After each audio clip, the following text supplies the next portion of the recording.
Hey there. Subscribe to my channel. And also press this bell icon.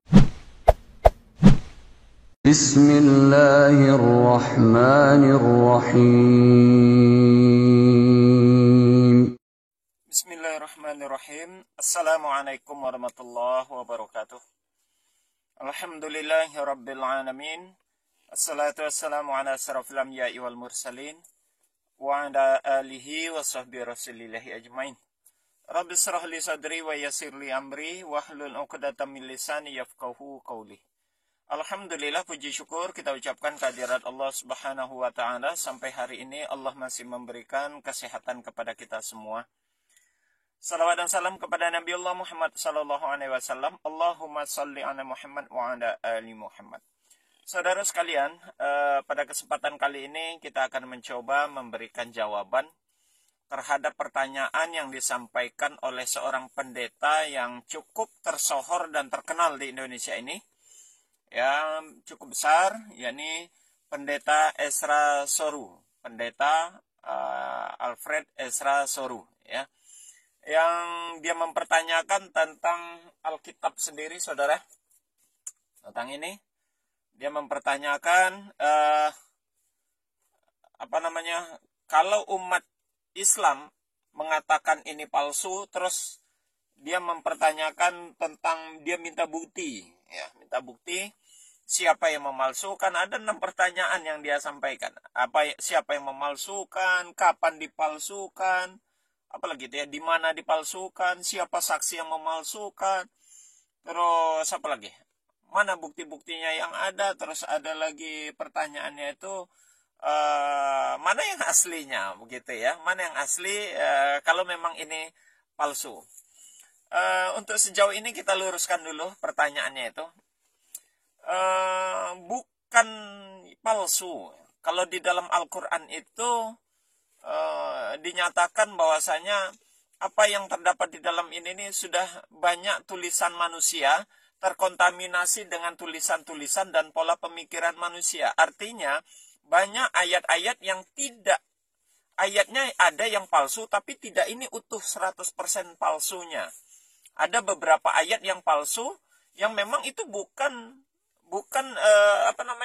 firman Tuhan, dan bukan perkataan Yesus sama sekali. Ya, nanti kita buktikan dan kita jawab itu ya. Jadi ada beberapa sisipan ayat-ayat tambahan, bahkan mendominasi gitu loh. Ayat yang sisipan itu jauh mendominasi. Kemudian ada beberapa kata yang yang tidak seharusnya itu ada, tapi ditambah-tambah. Nah, begitu ya. Jadi ada kata-kata yang disisip dan ada ayat-ayat yang memang ditambah gitu. Nah, itu jadi sudah terkontaminasi, tercampur antara perkataan Yesus dengan tulisan manusia biasa yang notabene bukan termasuk firman Tuhan. Bukan perkataan Yesus sendiri, apalagi perkataan Allah. Begitu ya. 100% memang sebetulnya ini bukan perkataan Allah sendiri. Kalau Yesus pernah menyampaikan, mengabarkan Injil, bukan Injil ini yang dikabarkan oleh Yesus, gitu ya. Bukan Injil yang ini. Nah, begitu. Jadi itu kita luruskan dulu pola pemikirannya Ezra Soru. Ya, ini pertanyaan yang diajukan sama dia kepada umat Islam, begitu ya. Kita dengarkan pertanyaannya. Di gerombolan sebelah bahwa Alkitab Kristen itu sudah dipalsukan. Nah, untuk mereka yang selalu mengatakan demikian, saya ingin mengajukan beberapa pertanyaan. Pertama adalah siapa yang memalsukannya? Kedua, di mana dipalsukan? Ketiga, kapan memalsukannya? Keempat, apakah ada saksi-saksi yang menyaksikan pemalsuan itu? Kalau ada, siapa-siapa? Lalu yang kelima, apa bukti-bukti dari pemalsuan itu? Dan yang keenam adalah di mana yang asli? Karena kalau yang ada sekarang ini dianggap palsu, berarti harus bisa menunjukkan yang asli. Kalau kamu tidak bisa menunjukkan yang asli, mana tahu dari mana ini palsu? Jadi silakan jawab pertanyaan itu semuanya. Baik, saudara, sudah sama-sama kita dengarkan dan kita saksikan tadi pertanyaan yang dilontarkan, yang diajukan oleh pendeta Alfred Ezra Soru. Begini, saudara, satu sisi sebetulnya saya tidak habis pikir ya. Sekelas pendeta, tanda kutip, yang katanya tersohor itu, ya, yang terkenal di Indonesia itu mengajukan pertanyaan yang seharusnya bukan dia yang mempertanyakan itu, begitulah. Bukan sekelasnya seorang pendeta mempertanyakan itu. Justru pendeta memaparkan bukti-bukti, begitu. Harusnya malah dia pula yang mempertanyakan. Kalau jemaatnya yang mempertanyakan itu mungkin saya bisa memaklumi. Ini seorang pendeta sekelas pendeta Alfred Ezra Soru mempertanyakan itu. Jadi maaf, bukan bermaksud menghina, bukan bermaksud untuk merendahkan dan melecehkan. Sangat terlihat kedangkalan ilmu jadi yang dimiliki oleh pendeta Ezra Soru ini, ya. Sebetulnya dari 6 pertanyaan yang dia ajukan itu, andai saja dia membaca ini, nih, The Five Gospel ini, ya, ini The Five Gospel ini, buku ini, ya, dia akan menemui semua jawabannya. Apa yang dia pertanyakan itu akan dia temui di sini, ya. Perlu dipahami, The Five Gospel ini, ya, 5 Alkitab, 5 Injil ini yang mereka pahami kan Injil, begitu, ya. 5 Alkitab itu dari Markus, Matius, Lukas, Yohanes, dan Paulus, surat-surat Paulus yang mereka yakini itu adalah firman Tuhan, semuanya itu di dalam buku The Five Gospel ini, semua itu diteliti ulang, begitu.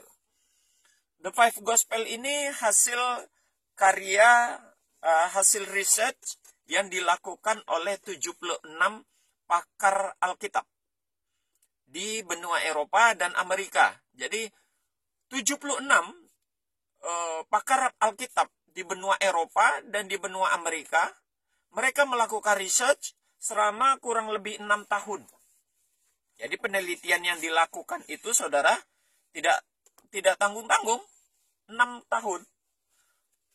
Meneliti ini, Alkitab ini, Perjanjian Lama dan Perjanjian Baru ini ditelitinya selama 6 tahun oleh 76 pakar Alkitab.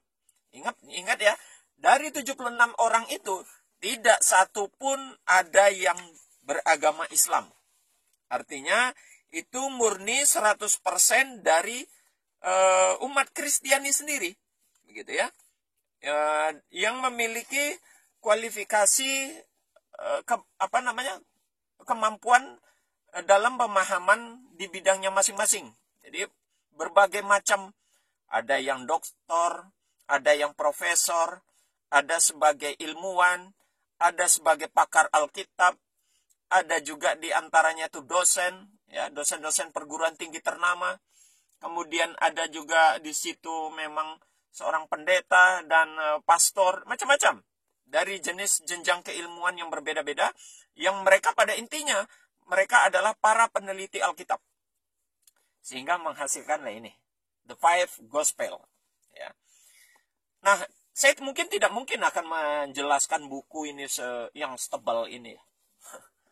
Ya, ukurannya besar, besar. Tebalnya bukan main ini 1 rim kertas HPS ini kalau utuh, 1 rim kertas HPS itu. Saya hanya mengambil beberapa poin saja, saudara. Ya.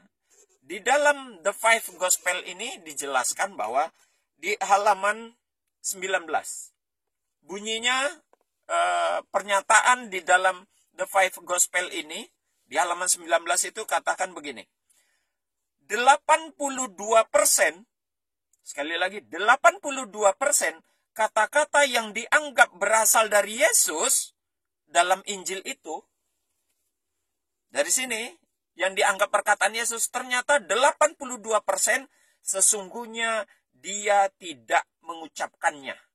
Jadi ini bukan perkataan Yesus, 82%. Bukan perkataan saya. Bukan perkataan ulama Islam. Kalau tadi pendeta Ezra Soru mengatakan perkataan umat Islam, salah. Itu perkataan nih. 72 pakar Alkitab yang mengatakan itu. 82% isi Alkitab ini tidak perkataan Yesus. Kalau bukan perkataan Yesus, lalu perkataan siapa? Silakan Anda sendiri yang menilai itu. Siapa lagi? Tentunya perkataan si pengarang. si penulis, manusia biasa tentunya, bukan perkataan Yesus, ya. Menurut hasil seminar tentang Yesus, bagaimana para sarjana itu menjelaskan perbedaan yang jelas ini, ya, apakah realita, dan untuk berpikir bahwa para muridnya mengingat sangat sedikit dari apa yang telah ia katakan, ya. Atau mereka mengatakan kata-kata yang sangat tidak akurat. Luar biasa ini. Jadi, ini perkataannya tidak akurat, tidak sesuai dengan apa yang Yesus katakan. Itu yang pertama, di halaman 19 itu.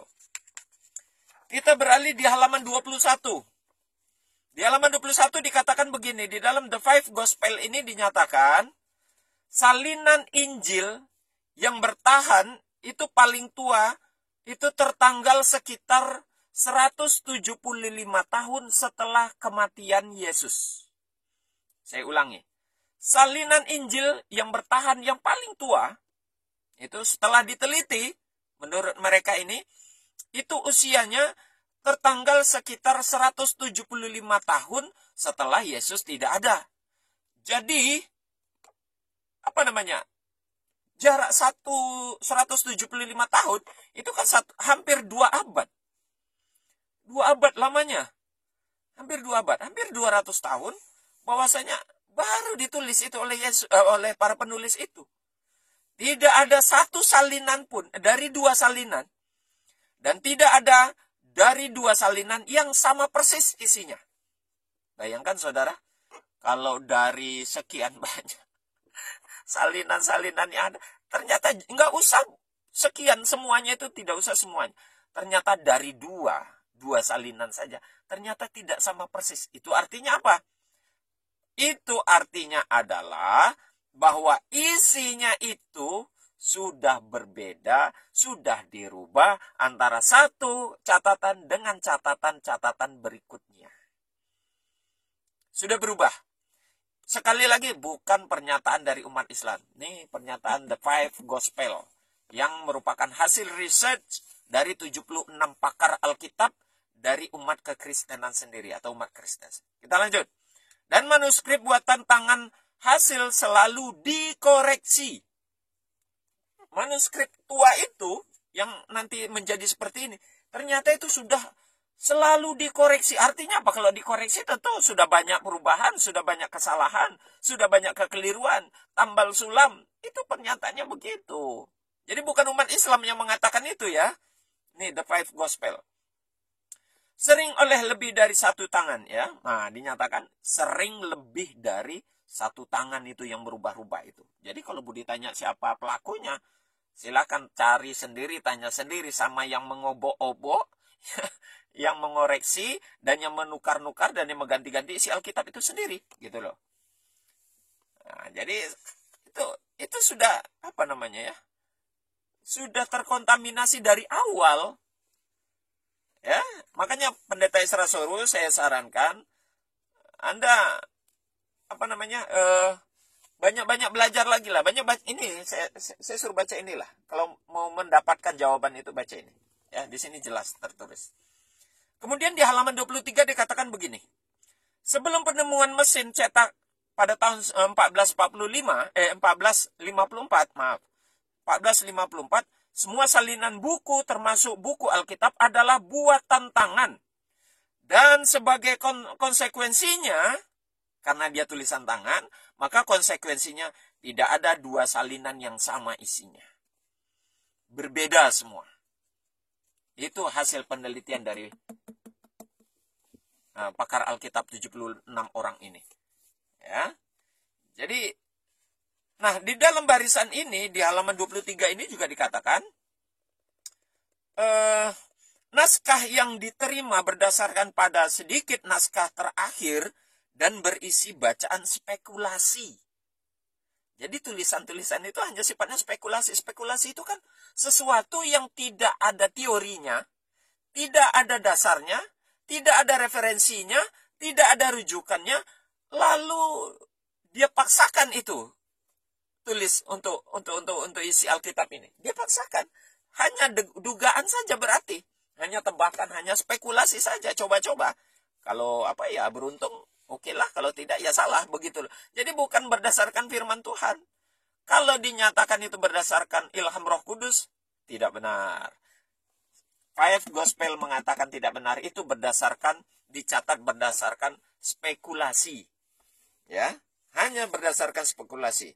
Yang ditegaskan dalam naskah yang tidak ada. Nah, tuh. Jadi tulisan spekulasi tidak bersumber kepada naskah yang tidak ada. Sehingga di dalam sini juga dikatakan, walaupun penghormatan yang kemudian diberikan kepada naskah Erasmus, naskah itu berisi banyak bacaan yang salah dan terbaru. Diakui ternyata catatan-catatan dari Erasmus itu banyak catatan yang salah dan keliru. Itu di halaman 23. Kemudian kita beralih di halaman ke-26. Nah, di halaman ke-26 ini perkataannya begini. Mereka mengidentifikasi satu kata ya yang mungkin berasal dari Yesus. Namun pepatah ini yang terdapat di dalam Yohanes pasal 4 ayat 44 memiliki paralel sinoptik, tidak ada perumpamaan untuk pertimbangan. Maka kata-kata dikaitkan dengan Yesus dalam Injil keempat tadi, yakni Yohanes pasal 4 ayat 44, adalah ciptaan penginjil sebagian besarnya. Jadi tulisan Yohanes itu sebagian besar, menurut pakar Alkitab yang tertuang di dalam The Five Gospel, itu sebagian besar adalah ciptaan pengarangnya. Penginjilnya itu saja. Siapa? Ya siapa lagi kalau bukan Yohanes. Oke? Ini siapa lagi bukan Yohanes? Di bawahnya sedikit dikatakan begini. Ya, masih di halaman 26. Informasi utama tentang Yesus dari Nazaret berasal dari Injil Sinoptik bersama dengan Injil Thomas. Hubungan antara Matius, Markus, dan Lukas merupakan teka-teki dasar bagi para sarjana Injil. Ketiga Injil tersebut, Injil Sinoptik. Pada kenyataannya, karena mereka menghadirkan pandangan umum tentang Yesus. Kebanyakan sarjana telah menyimpulkan bahwa, maksudnya sarjana kekristenan, berdasarkan ini telah menyimpulkan Matius dan Lukas memanfaatkan Yohanes sebagai dasar Injil mereka. Bahasa lainnya apa itu? Kalau Matius dan Lukas menyandarkan kepada Markus, artinya Injil Matius, Injil Lukas itu adalah copy paste dari Injil Markus. Copy paste artinya apa? Jiplak. Ya, jiplak itu bukan merupakan dari berdasarkan diilhami oleh Roh Kudus. Ternyata Matius dan Lukas menulis Injil itu dia menjiplak, dia mengadopsi, dia merevisi, dia menulis ulang apa yang sudah dituliskan oleh Markus. Tuh, yang mereka tambah-tambah bahan lain dengan ke dalamnya. Jadi ditambah-tambah dengan bahan yang lainnya. Ironis sekali kalau begitu. Lalu siapa, kalau pertanyaan tadi, siapa pelaku yang merubah-rubah ini semua? Terjawab sudah di sini. Pelakunya adalah Markus, Matius, Lukas, dan Yohanes. Kalau itu yang dipertanyakan tadi. Ya, karena dia yang telah menambah-nambahkan. Argumentasinya, pertama, kesepakatan antara Matius dan Lukas dimulai di mana Markus dimulai dan berakhir pada Markus berakhir. Artinya, perkataan Markus dan perkataan Matius dari awal sampai akhir itu memang diadopsi 100% oleh Matius dan Lukas. Matius memproduksi sekitar 90% dari Markus. Waduh, 90% itu banyak loh. Ya, 10% itulah tambahan yang dia tambah-tambah. 10%-nya itulah yang ditambah-tambah oleh Matius. Lalu Lukas sekitar 50%. Jadi, kalau pertanyaannya pendeta Esrasorus, siapa pelakunya? Nih pelakunya. Kapan dia menuliskan itu? Silakan. Ini bermula nanti ada kaitannya tentu kapan mulai muncul penulisan dari para penulis Injil itu sendiri. Ya itulah waktunya. Nanti ada kaitannya dengan Konsili Nisea. Di saat Konsili Nisea itulah diresmikan, diberlakukan tentang 4 Injil atau 5 Injil itu sebagai Injil resmi dari kekristenan. Sementara Injil yang di luar itu, padahal semulanya Injil itu banyak versinya. Ada Injil Thomas, ada Injil Yudas, ada Injil Barnabas, ada Injil Filipus, ada Injil Maria. Semuanya itu ditolak. Dianggap Injil apokrif. Tertolak. Karena tidak sesuai dengan Injil yang 5 ini. Makanya yang itu tertolak. Itulah yang melahirkan adanya istilah kanonik, apokrif, dan deuterokanonik. Kalau tidak ada perubahan di dalam Alkitab ini, ya, tidak akan mungkin keluar atau lahir istilah-istilah dalam Injil itu disebut ada Injil kanonik, ada Injil apokrif, ataupun deuterokanonik. Tidak ada Injil yang ditolak dan diterima atau yang diragukan. Tidak usah jauh-jauh, Kristen itu kan banyak sektenya. Antara Protestan dengan Katolik saja itu berbeda. Alkitabnya, isinya berbeda. Ya. Belum lagi dengan saksi Yehova. Belum lagi dengan Oneness, dengan Advent, dengan Ortodok. Memilih konsep. Alkitabnya masing-masing berbeda. Itu enggak jadi bahan pertimbangan. Logikanya saja. Kalau memang tidak ada perubahan, kalau tidak ada sisipan, dan kalau tidak ada perubahan, tidak mungkin Injil itu terpecah-pecah seperti itu sesuai dengan sekte-sekte yang ada. Logikanya begitu, saudara. Begitu, Pak Pendeta. Ya. Makanya luar biasa pertanyaan Pak Pendeta itu. Saya ironi sekali. Pak Pendeta sekelasnya Alfred Soru tidak mengenal atau tidak dia tidak memahami Alkitabnya sendiri gitu, sehingga muncul pertanyaan itu dalam benaknya. Kalau seandainya jemaatnya yang mempertanyakan itu, saya bisa mengerti. Tapi sekelasnya Pendeta Alfred Ezra Soru mempertanyakan itu, sungguh sangat disayangkan. Jangan dinampakkan kebodohan dan kedangkalan ilmu itu, Pak Pendeta. Ya, mungkin ini bisa menjawab. Ya, saya harap bisa menjawab. Nanti kita akan bisa banyak lagi membahas tentang yang lain. Ini saya baru saja membeli buku yang luar biasa. Nih, Martin Luther. 95 dalil Martin Luther yang nanti yang melahirkan Protestan itu. Kemudian ini ada salah satu tulisan dari Kristen dari hamba Tuhan sendiri, ya, dari umat Kristen sendiri, dari Clayton Sullivan. Ya, Clayton Sullivan ini seorang ortodok, ya. Dia menulis buku Selamatkan Yesus dari tangan orang Kristen. Selamatkan Yesus dari orang Kristen. Luar biasa bukunya. Kemudian nih satu lagi, Richard Robertson. Judulnya nih, Kala Yesus Jadi Tuhan. Saudara, nanti kita bahas kitab itu atau buku itu, apa isinya dan bagaimana. Nanti ada waktunya kita membahasnya. Hal yang luar biasa. Semoga ini bermanfaat bagi kita semua. Dan apa yang saya jelaskan semoga menjawab dan membuka pemikiran kita terhadap pertanyaan-pertanyaan yang diajukan oleh Pendeta Ezra Soru. Sangat disayangkan, Pendeta Ezra Soru, semoga video saya ini sampai kepada Pendeta Ezra Soru. Demikian, terima kasih. Kita tutup dengan kafaratul majelis. Subhanakallahumma wa bihamdik, asyhadu an la ilaha illa anta, astaghfiruka wa atubu ilaik. Assalamualaikum warahmatullahi wabarakatuh.